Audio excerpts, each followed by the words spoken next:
Assalamualaikum warahmatullahi wabarakatuh. Saya Gilang Prasadewa akan membacakan tugas yang telah saya buat dengan judul pemotongan biaya pasal 4 ayat 2. PPh pasal 4 ayat 2 adalah pajak penghasilan atas jenis penghasilan tertentu yang bersifat final dan tidak bisa dikreditkan dengan pajak penghasilan berutang. Maka dari itu, PPh pasal 4 ayat 2 ini dikenal juga sebagai PPh final. Secara umum, ketentuan mengenai PPh pasal 4 ayat 2 ini tertuang dalam Undang-Undang Nomor 36 Tahun 2008 tentang pajak penghasilan. Adapun menurut IBFD International Tax Glossary 2009, PPh pasal 4 ayat 2 atau PPh final digunakan untuk menggambarkan penghasilan yang dikenai withholding tax dan bukan termasuk penghasilan yang menggunakan perhitungan pajak dengan tarif progresif. PPh pasal 4 ayat 2 memiliki skema tarif khusus atas setiap jenis penghasilan, serta biaya yang terkait atas penghasilan tersebut tidak bisa menjadi pengurang penghasilan bruto. Pembayaran dan pemotongan pemungutan PPh pasal 4 ayat 2 bukan merupakan pembayaran di muka atas PPh berutang, melainkan menjadi pelunasan. Dengan demikian, wajib pajak yang telah dipotong atau menyetor sendiri PPh pasal 4 ayat 2 piutangnya, maka sudah dianggap melunasi pajaknya. Kategori PPh pasal 4 ayat 2. Secara garis besar, kategori PPh pasal 4 ayat 2 dibagi menjadi dua berdasarkan mekanisme penggunaannya, yaitu 1. PPh pasal 4 ayat 2 dipotong pihak lain. 2. Dalam hal ini wajib pajak yang telah dipotong atau dipungut pajak penghasilannya hanya akan menerima bukti pemotongan pajaknya dari pihak pemotong. Objek PPh pasal 4 ayat 2. Objek PPh pasal 4 ayat 2 dikenakan terhadap penghasilan atau pendapatan tertentu yang diantaranya berupa bunga deposito atau obligasi. Objek PPh pasal 4 ayat 2 dapat berupa penghasilan dari bunga deposito dan jenis-jenis tabungan lainnya, bunga dari obligasi surat utang negara, serta bunga dari tabungan yang dibayarkan oleh koperasi kepada anggotanya. Hadiah.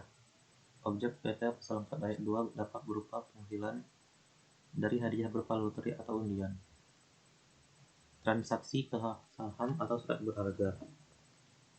Objek PPh pasal 4 ayat 2 dapat berupa penghasilan dari transaksi saham dan sekuritas lainnya, transaksi dari derivatif perdagangan bursa, serta transaksi penjualan atas saham atau pengalihan penyertaan modal pada perusahaan pasangannya yang diperoleh perusahaan modal ventura atau usaha, pengalihan harta sewa tanah dan atau bangunan. Objek PPh pasal 4 ayat 2 dapat berupa penghasilan dari transaksi atas penghasilan harta dalam bentuk tanah dan atau bangunan yang meliputi transaksi penjualan, tukar-menukar, perjanjian penyerahan atau pelepasan hak, hibah, waris, dan lelang. Kemudian, objek PPh pasal 4 ayat 2 juga berupa persewaan atas tanah dan atau bangunan berupa tanah, rumah, gedung, toko, gudang, bangunan industri, dan kondominium.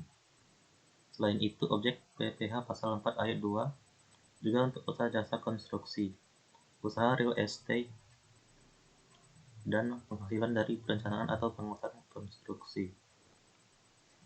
Penghasilan tertentu lainnya.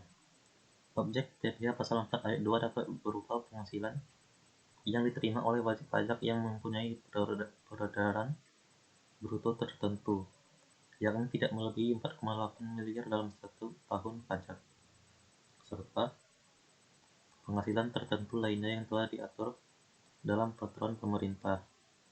Tarif PPh pasal 4 ayat 2. 1. Tarif PPh pasal 4 ayat 2 yang dikenakan kepada wajib pajak baik orang pribadi maupun badan akan merujuk pada sumber-sumber penghasilan yang diperolehnya. Berikut ini tarif dari setiap objek pajak PPh pasal 4 ayat 2. Tarif sebesar 20% dikenakan atas bunga deposito atau tabungan, diskonto sertifikat Bank Indonesia (SBI), serta jasa giro. Ketentuan tarif ini diatur lebih lanjut dalam PP nomor 131 2000 dan KMK nomor 51 KMK 04 2001. 3. Tarif sebesar 10% dikenakan atas ongkos simpanan yang dibayarkan oleh koperasi kepada para anggotanya, kecuali bunga di bawah 240.000 tidak dikenakan pajak. Ketentuan ini lebih lanjut diatur dalam PP nomor 15 tahun 2009. 4. Tarif sebesar 10% dikenakan atas dividen yang diterima oleh wajib pajak orang pribadi dalam negeri yang tidak menginvestasikan dividennya di dalam negeri dalam jangka waktu 3 tahun sejak dividen diperoleh. Apabila diinvestasikan, maka tidak dikenakan pajak. Ketentuan ini sebagaimana telah diatur dalam Undang-Undang Nomor 7 Tahun 2021 UU HPP. 5. Tarif sebesar 10% dikenakan terhadap persewaan atas tanah dan atau bangunan. Ketentuan ini lebih lanjut diatur dalam Pasal 4 Ayat 2 UU PPH. 6. Tarif sebesar 0% sampai 20% dikenakan atas bunga obligasi surat utang negara dan SUN lebih dari 12 bulan. Ketentuan ini lebih lanjut diatur dalam Pasal 4 Ayat 2 UU PPH dan PP nomor 16 tahun 2009. 7. Tarif sebesar 25% dikenakan atas hadiah undian atau lotre. Ketentuan ini lebih lanjut diatur dalam PP nomor 132 tahun 2000. 8. Tarif sebesar 0,5 dikenakan atas transaksi penjualan saham sendiri dan tarif sebesar 0,1% dikenakan atas transaksi saham bukan sendiri. 9. Tarif sebesar 5% dikenakan atas pengalihan hak atas tanah dan atau bangunan, termasuk usaha real estate.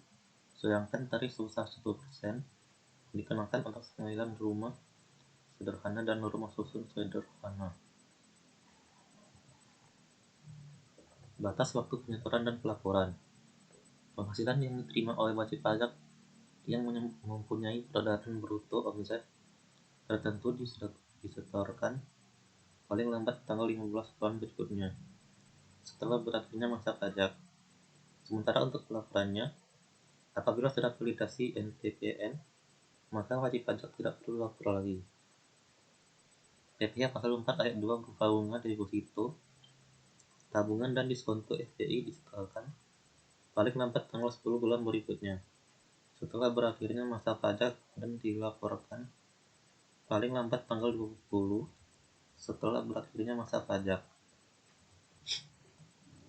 PPh Pasal 4 Ayat 2 berupa transaksi penjualan saham disetorkan paling lambat tanggal 20 bulan berikutnya setelah bulan terjadinya penjualan saham, sementara dilaporkan paling lambat tanggal 25 setelah bulan terjadinya penjualan saham.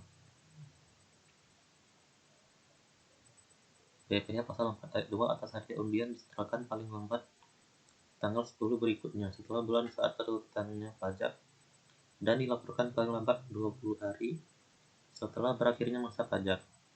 PPh Pasal 4 Ayat 2 atas persewaan tanah atau bangunan disetorkan paling lambat tanggal 10 untuk pemotong pajak atau tanggal 15 untuk wajib pajak pengusaha sewa.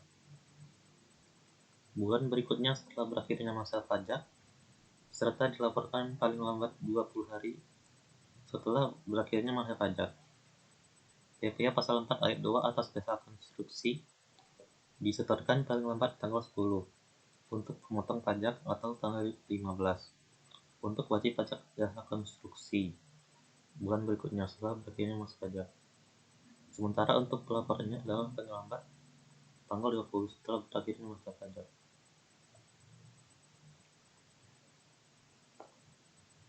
Demikianlah bacaan tulis dari saya. Terima kasih. Wassalamualaikum warahmatullahi wabarakatuh.